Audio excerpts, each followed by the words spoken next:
Sa nalalapit na pagsapit ng PBA Commissioner's Cup Playoffs, doble na ang halaga ng bawat panalo para sa mga koponan sa liga. Sa Miyerkules, 4 na teams ang sasalang sa aksyon upang subukang suguruhin ang kanilang mga pwesto sa playoffs. Yan ang ulat ni Rafael Bandayrel ng PTV Sports. Tabla sa ikalawang pwesto ang Phoenix Fuel Masters at Meralco Bolts matapos kapwa magtala ng kartadang 7-2 sa kasulukuyang PBA Commissioner's Cup. Bukas, paniguradong magbabago ito dahil magtatapat ang dalawang koponan sa unang laro ng doubleheader sa Smart Araneta Coliseum.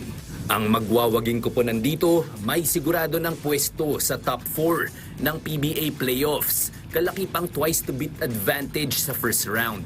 Sa tulong ng bago nilang import na si Sean Miller, impresibong performance ang ipinamalas ng Bolts sa huli nilang laro kontra sa top seed Magnolia Hotshots. Sa nasabing laro, nagpakawala ng malahalimaw na double-double si Miller sa kanyang 33 points at 22 rebounds.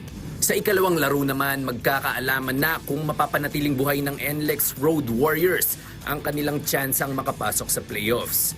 Hindi pa huli ang lahat para sa NLEX, pero kailangan nilang maipanalo ang lahat ng natitira nilang assignments.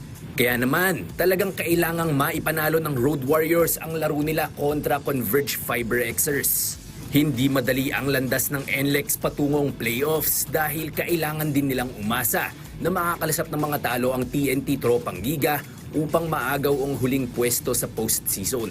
Gayunpaman, magandang pangitain para sa kanila ang nilalaro ng kanilang star guard na si Robert Bolick.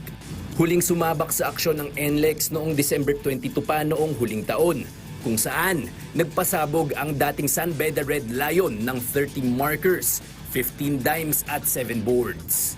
Rafael Bandayrel para sa Bayan.